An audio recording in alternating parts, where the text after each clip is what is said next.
বাসন ভূষণ কোন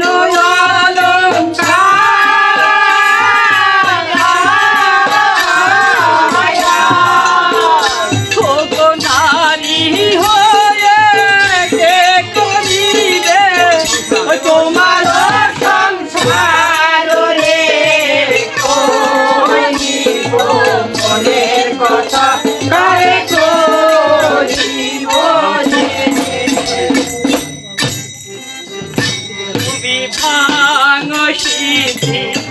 গাজা খেয়ে থাকতো তো সকালে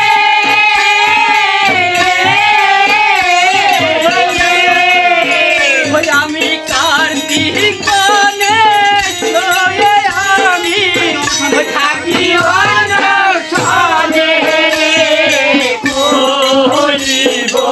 মনের কথা আরে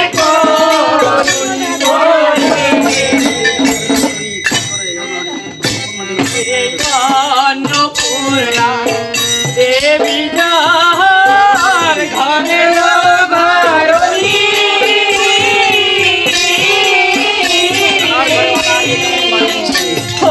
তার ঘরে অনাহারি হয়ে কেমন পানি কথা করে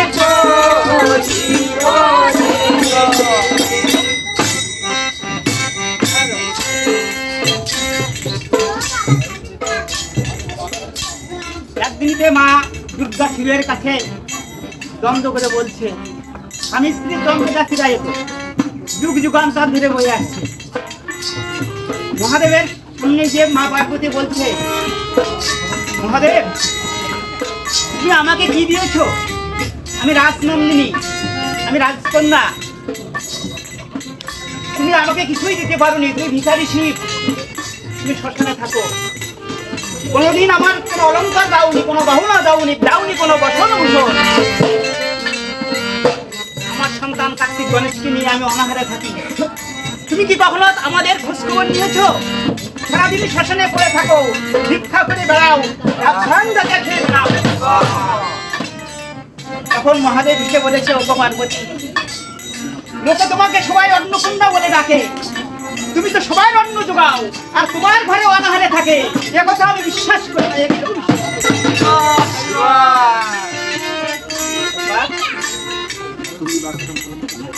তুমি বাঘ ছালো ওরে থাকো ছাই ভস মেঘে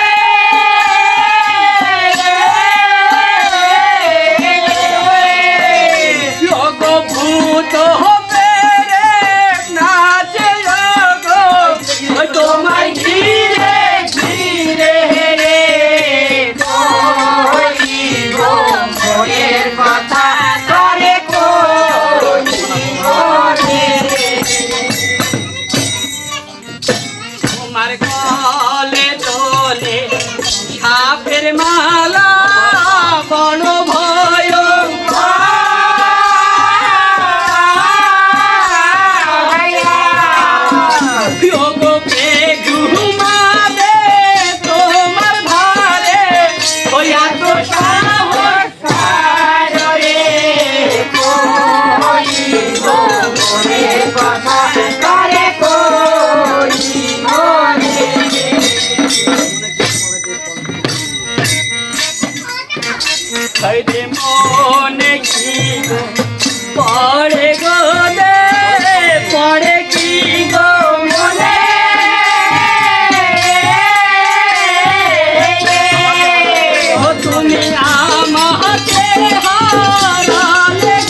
সকল দেবতা কত সুবর্ণ পোশাকে সজ্জিত থাকে, তাহারও গলায় গজমতি হার, দিব্য আভরণ, সুবস্ত্র, সুন্দর সুবাসন বসন।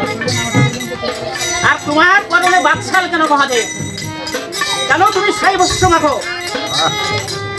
তোমার গলায় কেন সাপের মালা দেখি? দেবরাজ ইন্দ্রের গলায় দিব্যহার, নানরের গলায় দিব্যহার, অথচ তোমার গলায় দেখি আমি সাপের মালা। আমি স্ত্রী হয়ে কিভাবে তোমার ঘরে আমি রাত্রে ঘুমাবো? এটা আমার বড় অভিজ্ঞতার ব্যাপার।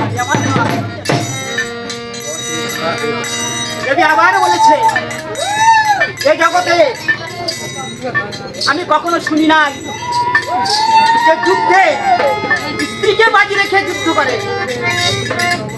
মহাদেব একবার লহাসুরের যুদ্ধে হেরে গিয়ে লহাসুরকে বলেছিল, লহাসুর তুই আমাকে ছেড়ে দে, আমাকে বন্দি থেকে মুক্ত করে, আর প্রভাতে আমি আমার স্ত্রীকে তোর কাছে দিয়ে দেবো। তাই দেবী আক্ষেপ করে বলেছে,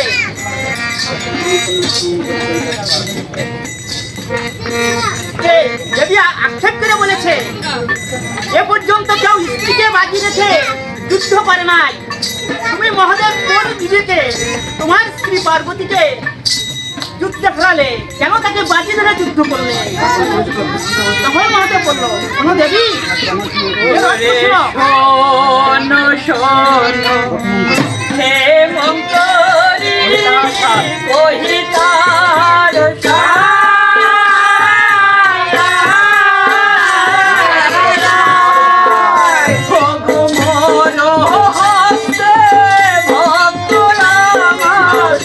না হবে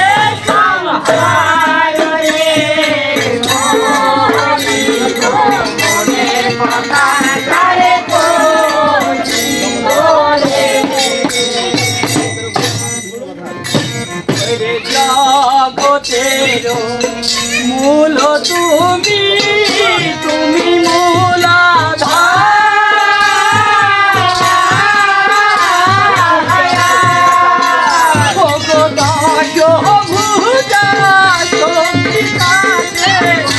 আমি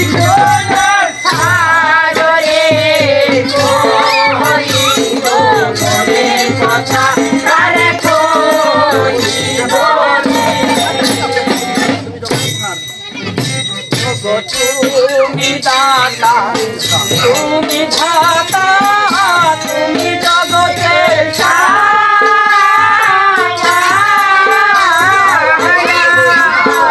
ভোগো তোমায় রনে অধিবেকে হইয়া তো সাহস রে হইব মনের কথা তারে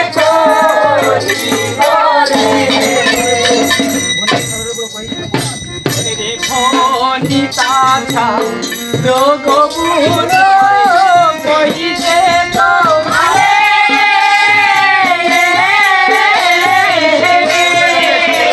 তুমি বিশ্ব করলে ঘরে সাগরে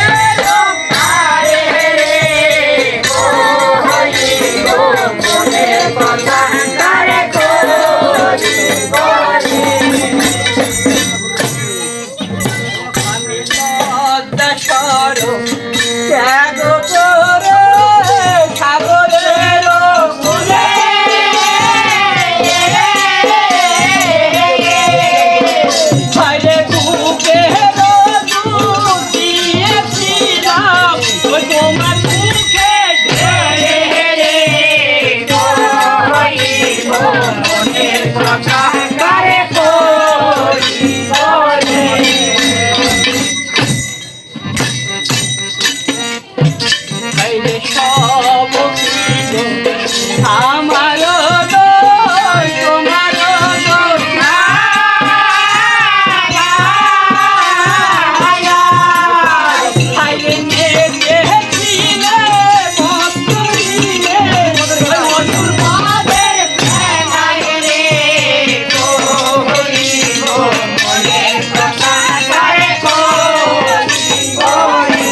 ওই কালের কোপে জগৎ কাঁপে, কি হবে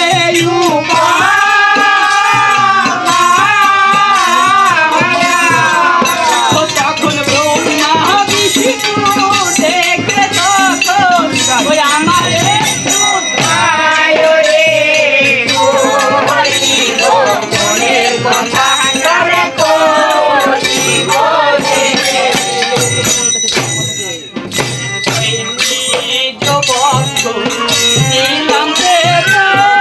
তোমারও পাবে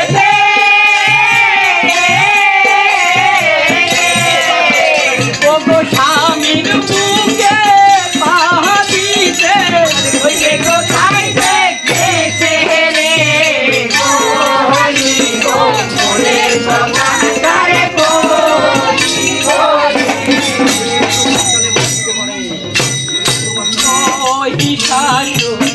কতকালে মনে চিত্র পড়ে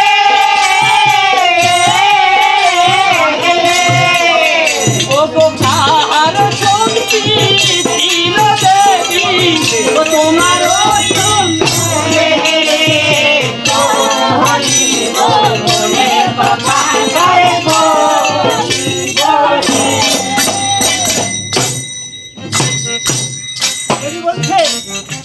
মহাদেব, তুমি আমাকে যতই ভালো কথা বলো না কেন আমি বিশ্বাস করবো না। মনে পড়ে সেদিনের কথা, সমুদ্র মন্থন কালে যে হলাহল ছিল, সেই হলাহল পান করে তুমি সাগরের বুকে ঢলে পড়েছিলে, তোমার বাঁচার আশঙ্কা ছিল না। আমি পার্বতী চক্ষু সম্মুখে আমি তোমাকে বুকের দুধ পান করে বাঁচিয়েছিলাম। এটি কোনো সভ্য সমাজে থাকে? তখন শিব ঠাকুর বলছে, মহাদেব আমি নিজেই মহাদেব, আমি সবকিছু জানি, সব দোষ কি দেবী আমার, তোমার কি কোনো দোষ নেই?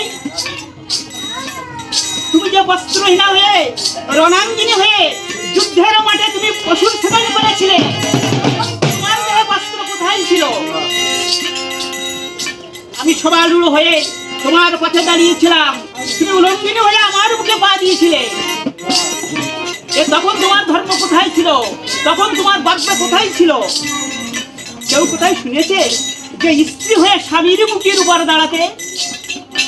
দেবী, তুমি যে মহিষাসুরকে বধ করেছিলে, তুমি কি আমাকে তুচ্ছ ভাবছো? আমি ভিখারি। তোমার হাতে যে ত্রিশূল ছিল, ওই ত্রিশূলটা কার, যা দিয়ে তুমি মহিষাসুরকে বধ করেছিলে?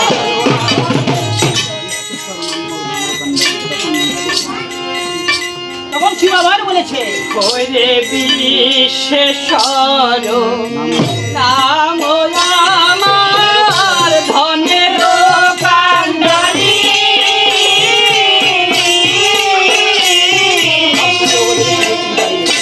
ওগো সব ছেড়ে ওগো দেবী ওই সেজেছে ভিখারি রে, মনের কথা করে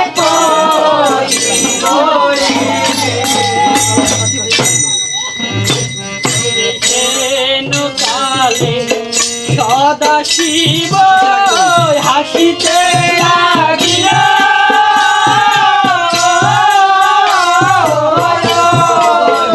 তখন অপরূপ রূপে প্রভু ওই উদয় হইল রে,